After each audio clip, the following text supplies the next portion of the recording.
Check, check.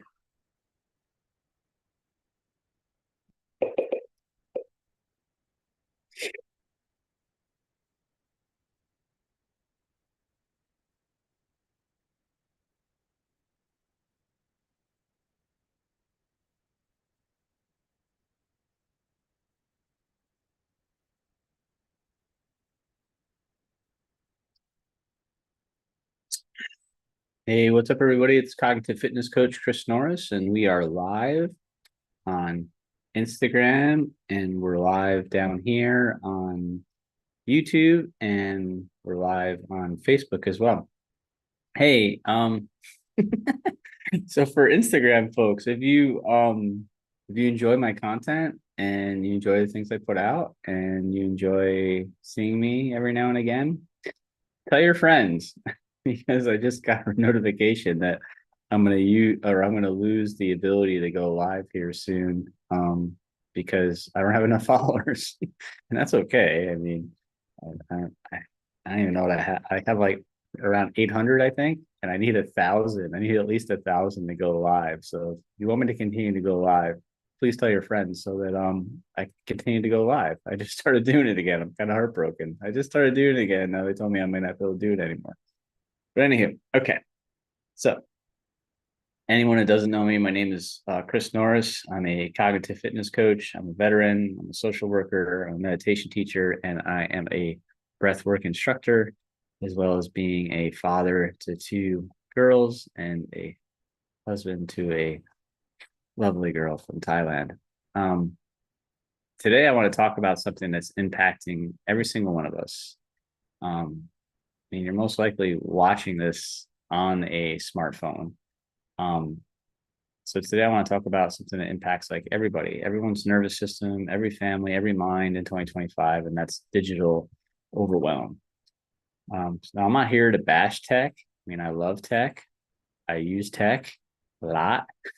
And this isn't like a run down to the river and throw your phone in conversation, but this is about learning how to train our minds in the same way that we train our bodies to train us with awareness, with some type of structure and recovery.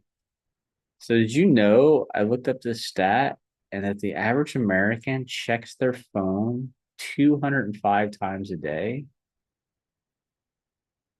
That's shocking to me. That's unbelievable. The average American checks their phone 205 times a day. And I got that from a study done by reviews.org. They polled 1,000 people. And from that polling, they came up with that. So that's literally like once every 5 minutes for 24 hours. So imagine what that's doing to your focus, to your breathing, to your ability to be present.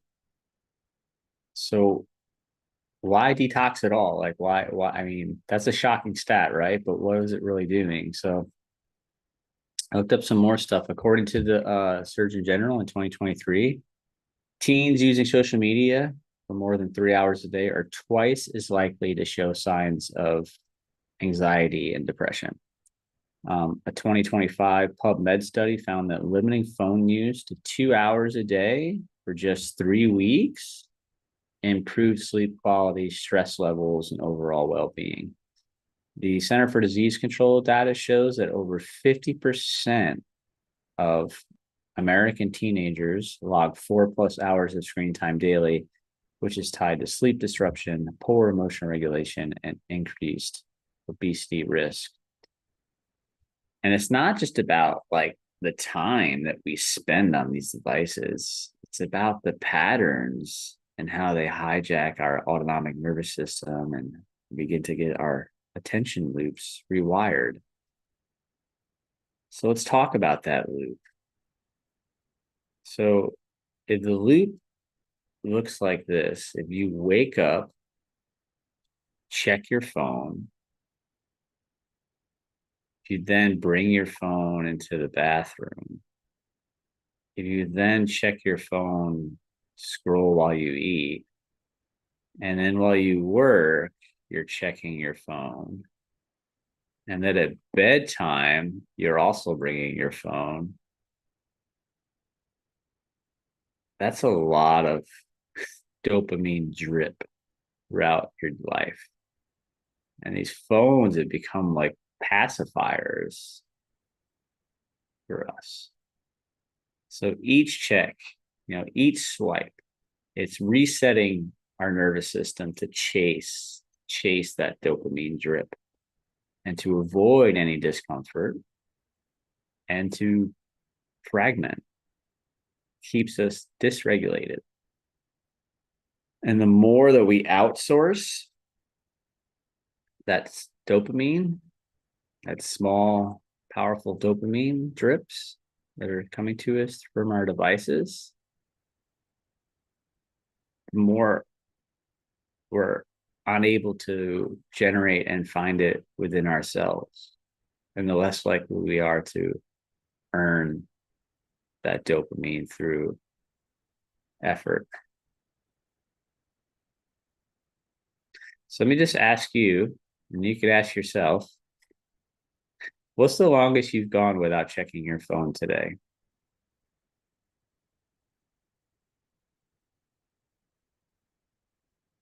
Have you ever felt anxious when separated from your phone?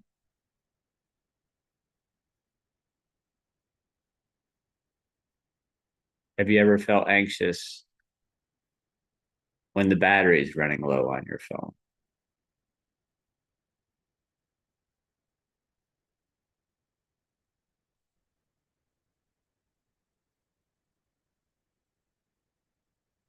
When's the last time you left your house without your phone and kept going?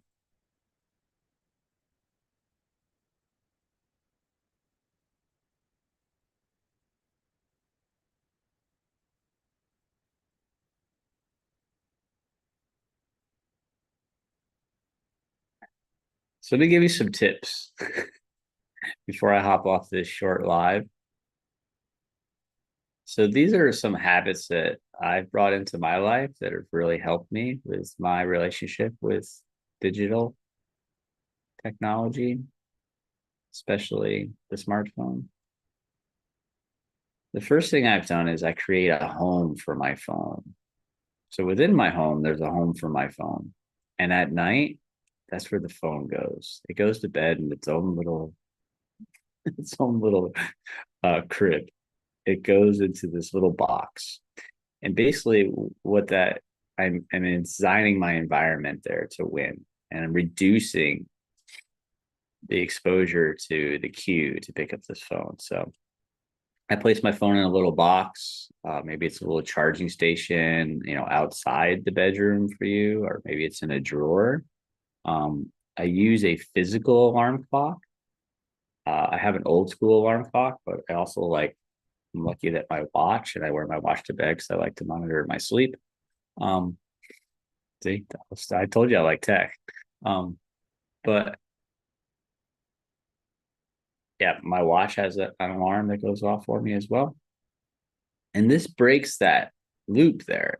It breaks two loops. For me now, I'm not scrolling when I go to bed, which was a really bad habit for a long time. And it's not the first thing that I do in the morning is I don't pick up my phone. Um, I pick up a cup of coffee, being honest. I make a cup of coffee and then I go downstairs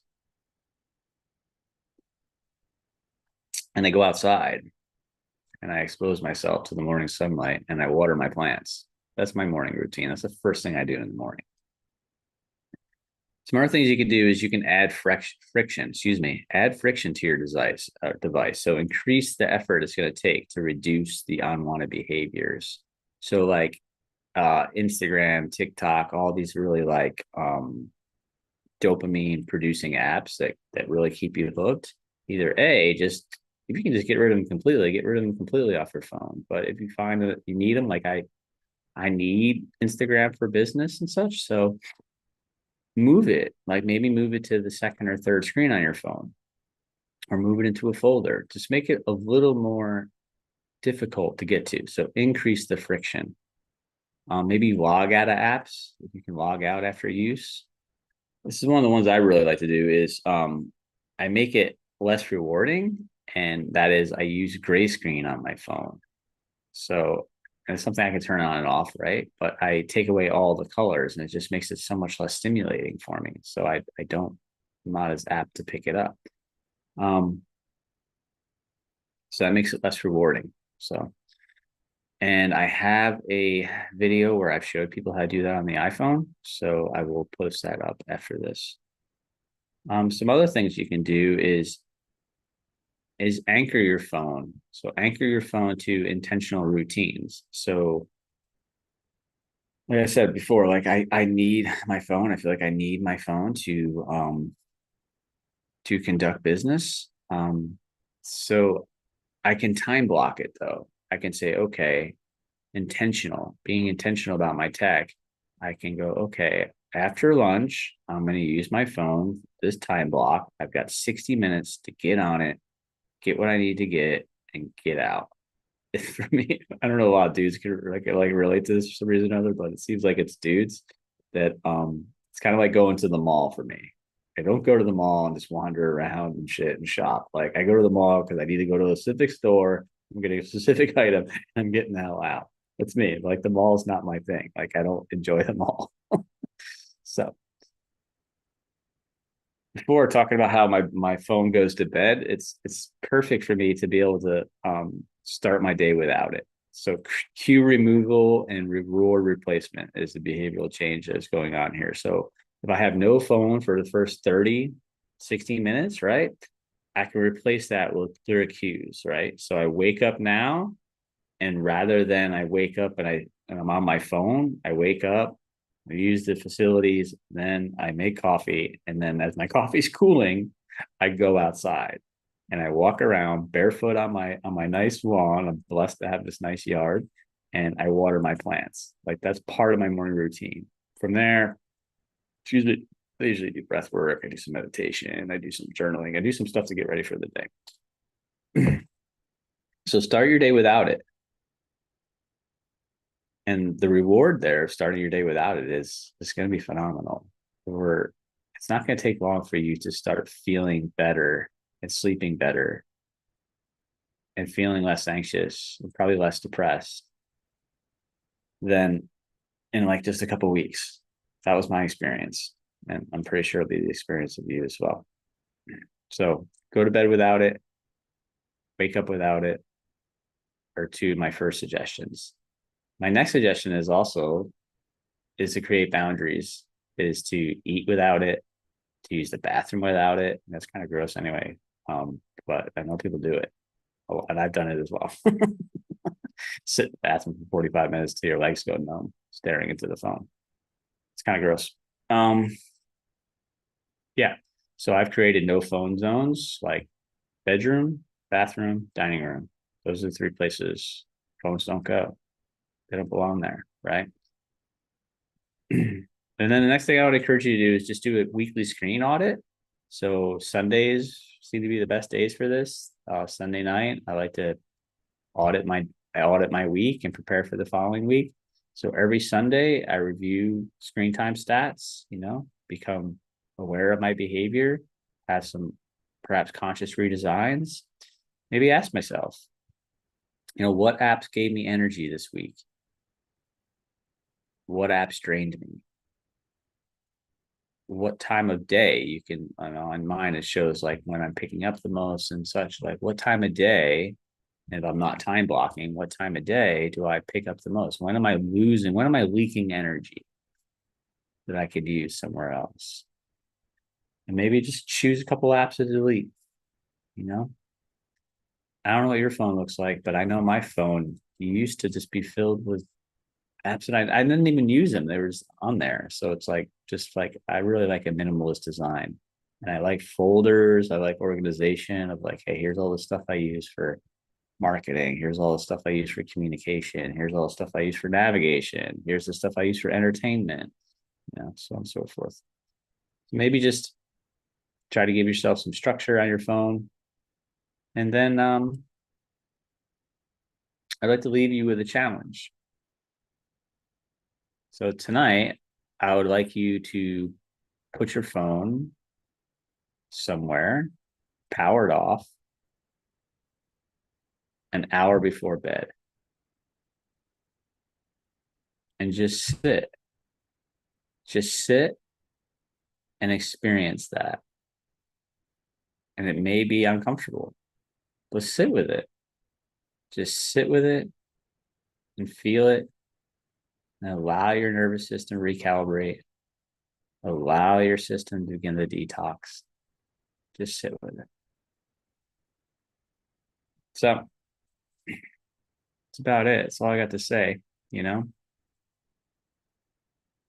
the experts in the field are sounding the alarm, and have been for a while. There's enough peer-reviewed research out there to back what I'm saying. And many of us, we feel it, right? I know I feel it.